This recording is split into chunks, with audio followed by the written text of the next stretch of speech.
Ya, masih di Morning Zone, masih bersama Om Arum. Iya. Sedap. Sedap. Hihi, kita masih ngebahas soal timnas, ya Iya. kan? Ada penasehat teknik PSSI.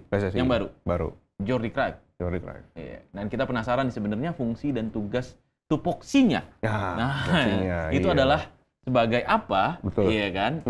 Supaya lebih jelas, kita hadirkan pengamat sepak bola yang terkenal di dunia internasional. Waduh. Iya, Udah Bung nggak tahu nih. Abdul Haris. Iya. Luar biasa. Luar biasa. Halo, Pagi, Bung. Bung. Baru. Luar biasa. Pagi-pagi Pagi-pagi nih, Kak. Kirain mau pagi-pagi sudah di menghadirkan kantor, Jordi tulisan Cruyff belakangnya just enjoy. Bung Ais, kita mau nanya-nanya nih soal Jordi Cruyff nih. Sebenarnya tugas dia itu sebagai apa sih gitu? Karena kemarin yang saya baca nih, dia tugasnya, ini mungkin salah satunya ya, yang tugas dia itu adalah mencari direktur teknik. Lah, Ya. bagaimana? Ya, Ini memang kenapa nggak beda langsung ya. cari aja direktur tekniknya gitu? Ya, kemarin juga Pak Erick Thohir udah kasih penjelasan bahwa tidak mudah cari direktur teknik yang mau menangani Indonesia. Mungkin ini karena ranking Indonesia yang levelnya di bawah 100 dunia kali, sehingga agak Iya. susah. Dan itu juga yang membuat mungkin ya Jordi Cruyff ditawarkan untuk jadi direktur teknik, tapi dia sepertinya masih tidak bersedia ya, sehingga akhirnya posisi yang available untuk dilakukan adalah penasehat teknik atau technical advisor. Tugasnya apa? Bedanya antara direktur teknik dengan technical advisor ini beda pastinya. Kalau direktur teknik dia bertanggung jawab untuk bisa membuat kurikulum tentang pembinaan sepak bola di Indonesia. Kemudian juga bagaimana dia memanage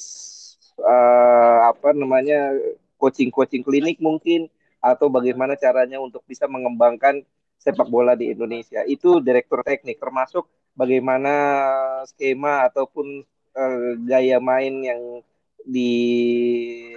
ideal untuk sepak bola Indonesia. Karena kita kan sebelumnya sudah ada Villanesia nih, yang juga bidani oleh beberapa pelatih yang ada di kita, mulai dari Danur Windo, kemudian juga ada dari bantuan penyegaran dari Luis Mia, dari Thomas Doll juga sempat ikut, dan termasuk dengan dari Sintayong. Nah, sekarang sementara kalau kita lihat bukan direktur teknik yang diambil, tapi adalah technical advisor atau penasehat teknik ya. Fungsinya jelas beda. Kalau penasehat teknis dia hanya memberi masukan bagaimana seharusnya pembinaan, bagaimana, termasuk dia juga bertugas untuk bisa mencari direktur teknik untuk tim nasional Indonesia. Nah, ini jelas suatu hal yang sangat disayangkan sebetulnya ya, karena dengan begitu posisinya jadi semakin banyak di PSSI. Mungkin kalau bisa disamakan, Jordi Cruyff ini mirip-mirip dengan Frank Wormuth di beberapa bulan lalu ya, saat kita jadi tuan rumah Piala Dunia U17. Nah, di situ kan Frank Wormuth juga sebagai technical advisor, sebagai penasehat teknis ya untuk timnas Indonesia U17 yang ikut Piala Dunia U17 saat itu. Mirip-mirip lah, dia cuma memberi masukan, memberi advice. Konsultan lah ibarat. Konsultan ya. Konsultan, iya. Nah, tapi kalau dilihat tadi tupoksi atau pekerjaannya dia gitu ya, apakah nantinya akan memberikan hasil signifikan terhadap performa timnas, Bung Ais? Ya, mudah-mudahan sih, karena kita tahu sebetulnya Jordi Cruyff ini bukan orang sembarangan juga. Dia pernah jadi sporting director juga di Barcelona ya. Meskipun kalau kita lihat karir kepelatihannya nggak sukses-sukses amat, dia beberapa kali pegang tim di Liga China, tapi ya nggak terlalu mentereng lah. Tapi menjadi orang di balik layar, menjadi sporting director, tentu ini memberikan dia pengalaman berharga ya untuk bisa bagaimana memanage pembinaan sepak bola. Tapi ya sayangnya, sekali lagi sayangnya, dia bukan direktur teknik, tapi hanya sebatas penasehat teknik. Nah, kalau nanti ke depannya, kira-kira direktur teknik yang bisa direkrut sama Bung Jordi ini siapa kira-kira, Bang Ais? Atau mungkin dari Belanda juga kali ya?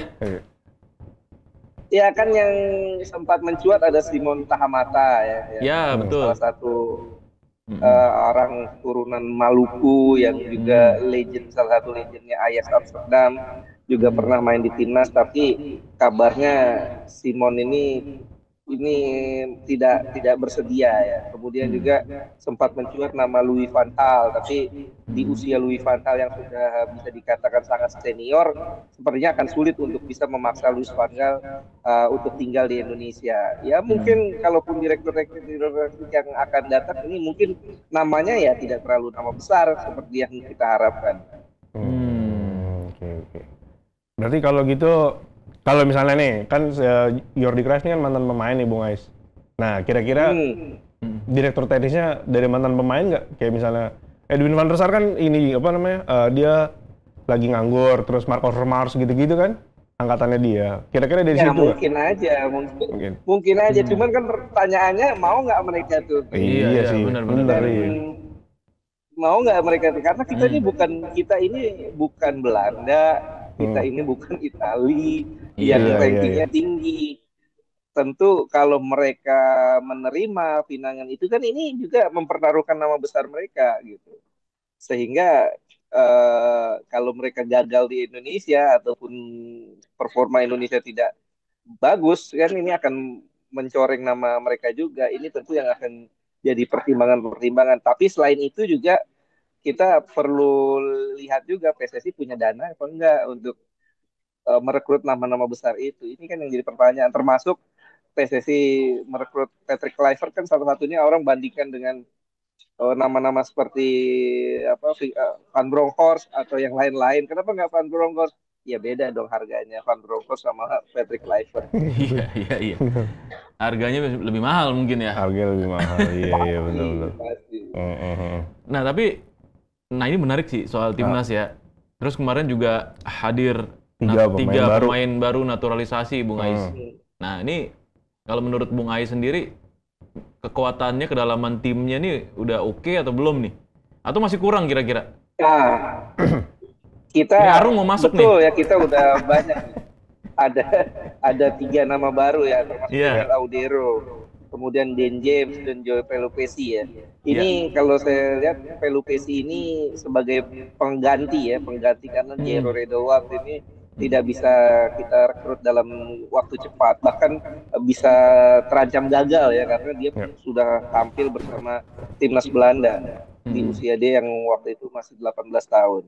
Nah, kalau kita lihat apakah kita dengan banyaknya pemain naturalisasi ini kita akan otomatis masuk Piala Dunia? Enggak juga. Kenapa? Karena pemain-pemain naturalisasi yang ada di kita, dari mulai kiper Martin Paes sampai yang terbaru ini oleh Romeni, itu kalau menurut saya pribadi nggak ada yang grade A satupun. Semuanya grade B lah. Termasuk J.I. Jez betul main di Serie A, tapi klubnya klub apa? Venezia. Dan yang lainnya, apalagi yang lainnya, kalau J.I. saja menurut saya belum grade A, apalagi yang lainnya gitu. Yang lainnya seperti Tom Hai ya, apalagi performanya sedang menurun sekarang. Dia nggak lagi main di klub besar, main di Almere City di Liga Belanda. Udah di Liga Belanda, mainnya Almere City lagi. Sehingga kalau saya pribadi sih ya jangan terlalu berharap banyak juga.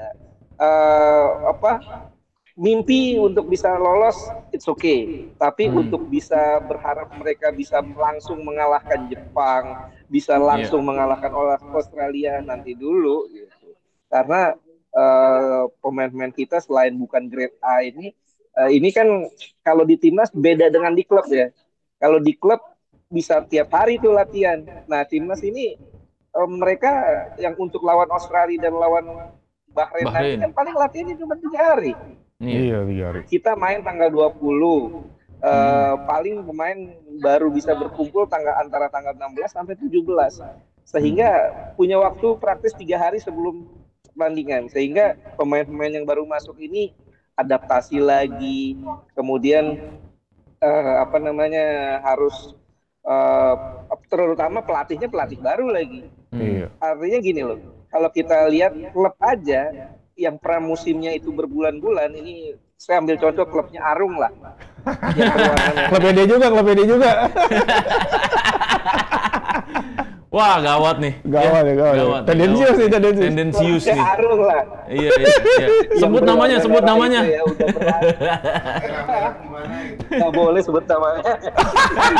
Ya, sebutlah. Kita sebut namanya Manchester United. Iya, betul. Udah berbulan-bulan mengeluarkan dana yang luar biasa besar, tapi kenyataannya kan walaupun pramusim sudah berbulan-bulan, ternyata pas masuk ke kompetisinya zong juga, apalagi timnas gitu loh yang datangnya cuma 3 hari. Dan kita kan nih masuk satu, sehingga nyari chemistry-nya tuh susah. Jangan samain kita dengan Jepang.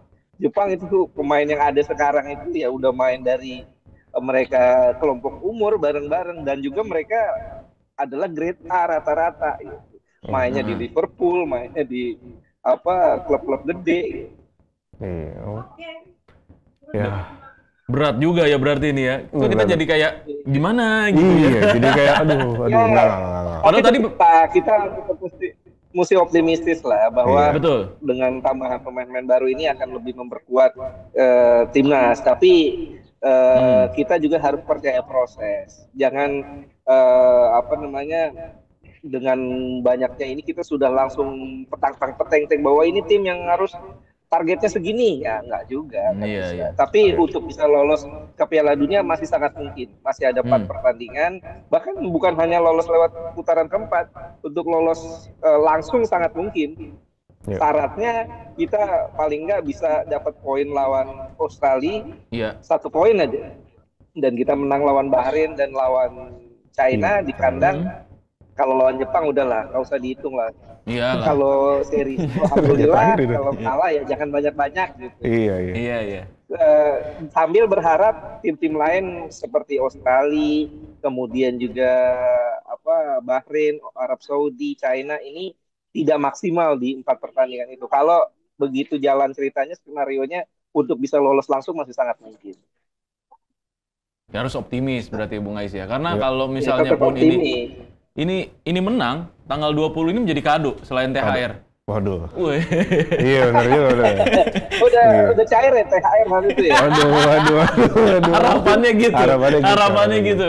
Jadi kita enak merayakan kemenangan ya kan? Gitu kan? Iya enggak? Iya benar. Pagi 25 kan berapa hari kemudian lebaran kan? Pas minggu. Enak banget. Iya. Full senyum tuh dari 20 sampai lebaran. Iya. Yang nggak senyum cuma fans MU doang, Bung Ais. Seri syukur. Ya fans MU inilah. Sebelum dicengin, ya kan kita cengin diri sendiri. Kalau MU kan targetnya realistis dia. Lolos degradasi, benar. Kemarin seri aja rasanya udah kayak menang, udah kayak tim degradasi beneran kan? Rasanya kayak main Padang. Iya. Bung Ais, terima kasih banyak ya insight-nya, Bung. Nanti kita ngobrol-ngobrol lagi ya. Thank you. Wah, luar biasa ya. Luar biasa Bung Ais ya. Bung Ais, yang luar biasa ya. Memang luar biasa Bung Ais ya. Iya. Hah? Enggak lah, itu apa itu klub apa? Bung Ais? MU itu Madura United maksudnya. Madura United. Malah United apa? Banyak nih MU nih. Kelasnya sama kayak Persis. Aduh. Nah, Persis kan 18, ini masih 16, masih 15 jauh sih. Kalau disebut mediocre lah itu. Nah, mediocre lah bisa. Bener kalau Madura United kan di atas ini, degradasi dikit. Iya, betul.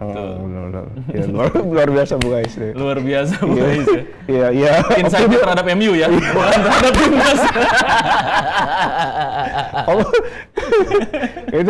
itu bagus sih dia bilang optimis boleh tapi realistis juga. Realistis dan tadi dia ada satu catatan yang saya note yaitu harus percaya terhadap proses. Itu percaya proses betul. Ya memang iya kan kondisinya sekarang ya timnas ini kan masuk satu belum ada chemistry tuh. Belum ada iya. Jadi kalau misalnya target jangka pendek mungkin iya gitu, tapi kalau untuk jangka panjangnya nanti mungkin dipikirkan lagi. Iya. Salah satu pemainnya sih yang umur 31 tahun siapa? Joy Pelvesi. Iya, Joy Pelvesi. Itu kan memang target jangka pendek ya. Iya, target jangka pendek ya. Memang karena tidak mendapatkan Jairo ya. Ya, karena Jairo juga agak-agak susah ya. Terakhir sih bilangnya administrasinya terkendala di bukti untuk kakek neneknya. Oh. Kan yang keturunan Indonesia itu kakek neneknya kan. Jadi kalau misalnya itu tidak bisa dibuktikan, ya sulit. Oh gitu. Berarti memang itu ya. Iya, kendala di Kakek situ. neneknya. Kendalanya di situ ya. Kendala di situ. Bukan karena dia pernah main di timnas Belanda ya, bukan. Karena 3 kali memang timnas Belanda dan dia usia 18 tahun. Sesuai regulasi FIFA, maksimal itu umur 21 tahun, 3 kali main. Jairo masih di bawah gitu. Jadi kalau masih misal- aman. Masih aman sebetulnya. Iya, masih gitu. di ambang batas lah. Masih di ambang batas. Cuman persoalannya bukti otentik kalau memang dia itu. keturunan Indonesia. Itu dia. Oke. Sama kayak waktu Martin Paes juga gitu kan. Agak susah membuktikan kalau dia tuh keturunan Indonesia. Ternyata sampai akhirnya ketemu tuh neneknya lahir di Kediri tapi kemudian ke Belanda. Oh, tapi kan neneknya juga bukan orang Indonesia. Iya, Blijvers istilahnya. Iya ya. Iya. Jairo juga gitu kemungkinan. Kayaknya iya sih kemungkinan.